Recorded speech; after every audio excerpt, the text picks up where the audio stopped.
Next जो disease होती है वह तंबाकू के द्वारा देखते हैं। इसके तंबाकू का बॉडी पर क्या प्रभाव पड़ता है। तंबाकू जो होता है एक प्रकार का नशीला पदार्थ होता है और यह निकोटियाना टोबैकम की पत्ती से प्राप्त किया जाता है और तंबाकू का जो उपयोग है वह सिगरेट, बीड़ी या आदि प्रोडक्ट बनाने में इसका उपयोग किया जाता है।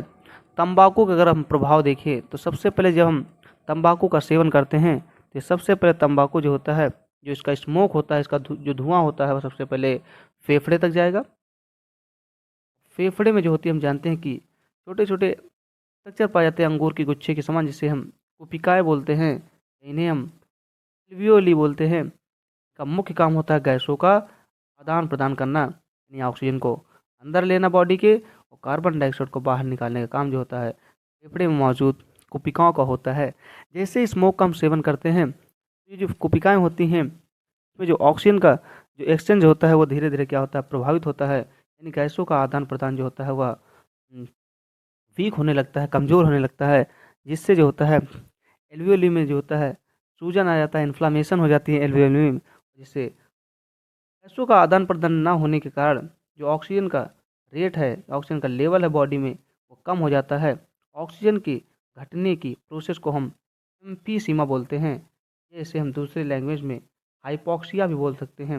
अगर ज़्यादा ऑक्सीजन का लेवल डाउन हो जाए बीमारी को हम बोलेंगे हाइपोक्सिया। हाइपोक्सिया मीन्स होता है less supply oxygen in the tissue is called hypoxia. इसके अलावा दूसरा प्रभाव अगर देखा जाए, तंबाकू में जो होता है कार्बन मोनोऑक्साइड सबसे विषैला पदार्थ पाया जाता है और यह ऑक्सीजन के साथ रिएक्ट करके ऑक्सीजन के साथ रिएक्ट करता है कार्बोक्सी हीमोग्लोबिन बना लेता है।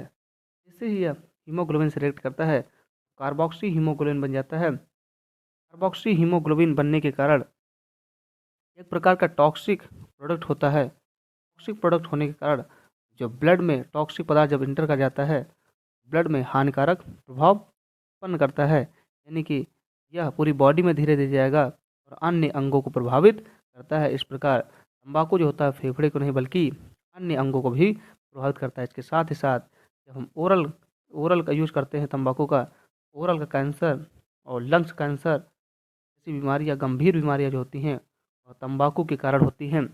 इसलिए सरकार ने वर्ल्ड जो तंबाकू डे है या नो टोबैको डे है उसको 31 मई को मनाया जाता है।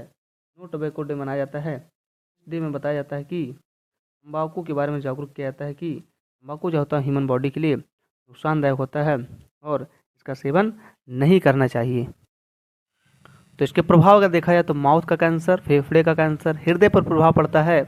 इसके साथ डायबिटीज़ या अन्य बीमारियाँ जो होती हैं इसके कारण होती हैं। इससे बचने के लिए हमें इसका सेवन नहीं करना चाहिए। इसके साथ ही साथ जो है 31 मई को नो टोबैको डे तंबाकू दिवस के रूप में मनाया जाता है। हमारा जो नेक्स्ट टॉपिक है वो है एंटीबॉडी। एंटीबॉडी को हिंदी में प्रतिरक्षण कहा जाता है।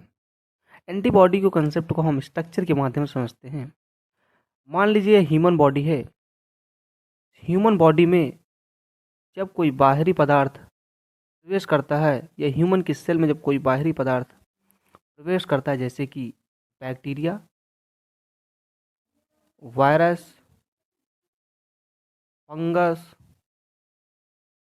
और अदर थिंग्स, जब भी ह्यूमन बॉडी पर प्रवेश करती हैं, बैक्टीरिया, वायरस और फंगस को हम एंटीजन बोलते हैं।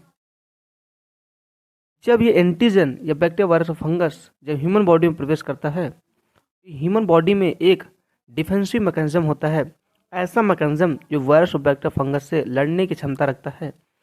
हमारे WBC में मौजूद टी सेल या टी कोशिकाएं जो होती हैं, ये टी कोशिकाएं जो होती हैं वह रोगों से लड़ने वाली कोशिकाएं या एंटीबॉडी का निर्माण करती हैं। तो एंटीबॉडी जैसे ही हमारे शरीर में बनती है, या एंटीबॉडी बाहर से प्रवेश करने वाले एंटीजन या वायरस, बैक्टीरिया और फंगस को रोकने का काम करती है, जिससे हम बीमारियों से बचते हैं। तो यह एंटीबॉडी का कार्य होता है। जैसे कि यहाँ पर लिखा है कि जब हमारे शरीर में कोई बाहरी पदार्थ या बैक्टीरिया, वायरस प्रवेश करते हैं, तब हमारे रक्त में मौजूद श्वेत रुधिर कणिकाएँ या WBC टी लिम्फोसाइट कोशिकाएँ बनाती हैं। यही टी लिम्फो कोशिकाएँ जो होती हैं वह एंटीबॉडी का फॉर्मेशन करती हैं। यह एंटीबॉडी एंटीजन को समाप्त करती है, यह बैक्टीरिया वायरस को समाप्त करती है और हमें रोगों से बचाती है। इस प्रकार एंटीबॉडी का कंसेप्ट है। नेक्स्ट टॉपिक है एलर्जी। एलर्जी की अगर डिफिनेशन हम देखें तो जब कोई बाहरी पदार्थ हम लोग की बॉडी में प्रवेश करता है तो हमारी बॉडी में कुछ केमिकल्स रिलीज होते हैं। उन केमिकल्स को हिस्टामाइन बोला जाता है। ये हिस्टामाइन केमिकल्स के कारण हमारे शरीर में कुछ प्रतिक्रियाएं होती हैं, ये संवेदनशील होती है हमारी बॉडी, जिससे कि हिस्टामाइन के कारण कुछ प्रतिक्रिया होती है, जैसे कि छींक आना, जुकाम हो गया, छींक आना, जुकाम हो गया, रेसेस पड़ना, छोटे छोटे रेड कलर के दाने पड़ना बॉडी पर। इसके अलावा अन्य प्रतिक्रिया जो होती है हमारी बॉडी में एलर्जी के कारण हमें देखने को मिलती हैं। तो किसी भी बाहरी पदार्थ का हम लोग की बॉडी में प्रवेश करना, जिससे हमारी बॉडी जो होती है वह अकार्यात्मक रूप से कार्य करे, यानी अपना फंक्शन थोड़ा बहुत बंद कर दे, जिसके कारण कुछ अन्य समस्या उत्पन्न हो, उसे हम एलर्जी कहते हैं।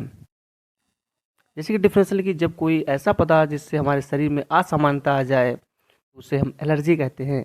एलर्जी जैसे कि छींक आना, जुकाम, त्वचा पर रेसेस आना, छोटे छोटे दाने निकलना रेड कलर के, ये श्वसन की प्रक्रिया, सांस में लेने में प्रॉब्लम जो होती है, ये सभी जो होती हैं एलर्जी के लक्षण होते हैं।